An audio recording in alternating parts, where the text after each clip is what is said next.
is it record? Okay, video. Mama, mi máa jò gbọ́.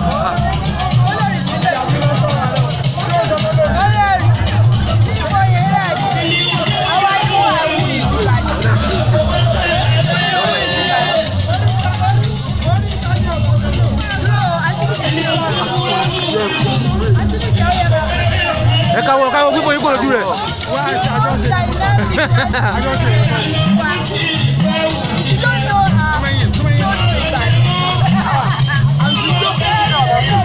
Ẹ má gbé mi lọ́wọ́ dáadáa, o ti kámẹ́rà máa rí.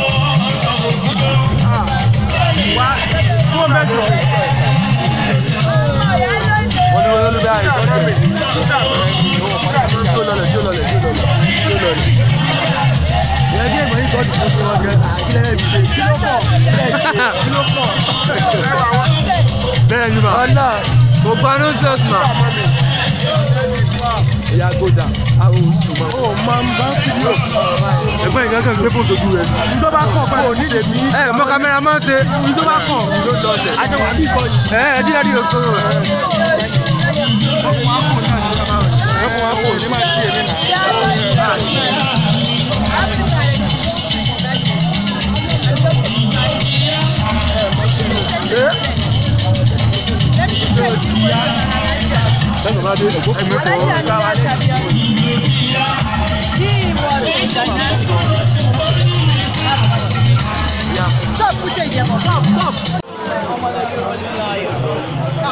Nigeria, December 15th, 2018.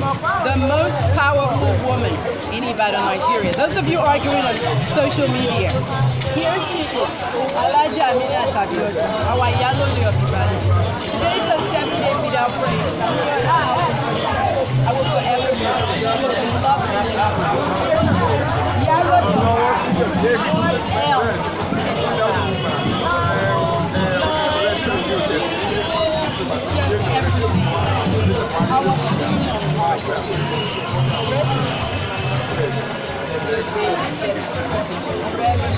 Live from Fidau, Nigeria. Shout out to everybody. Kemi, Olunloyo.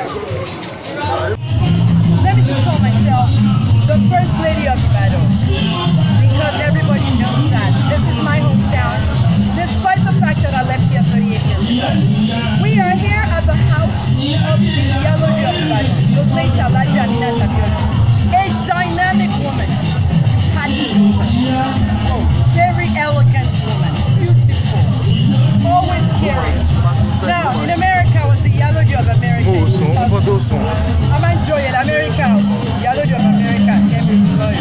2004, every year I'm changing America. But the Iyalode have a symbol. It's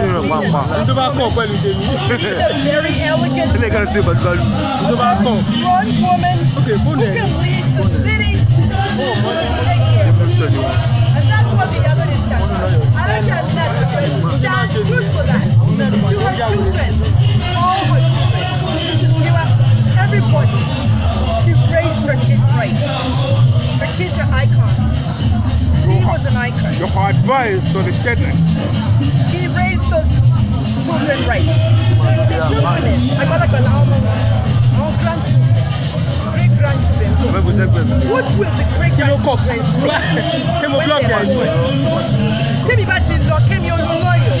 No man, one summer song. Great-grandchildren of Mrs. Amina Sabioni. If you're listening to me, when you watch this footage, I might not be around, but your grandmother was a great woman. She was a great woman, a dynamic, caring woman. What I wrote on the internet was that she was the queen of hearts. She was very dedicated. Iyalode of Ibadan, from 2007 to 2018. The most powerful woman in Ibadan. I won't argue the internet on yes, she was. Long live Amina Sabioni. Forever. Thank you very much. Thank you, Kemi Olunloyo. As Asian and African.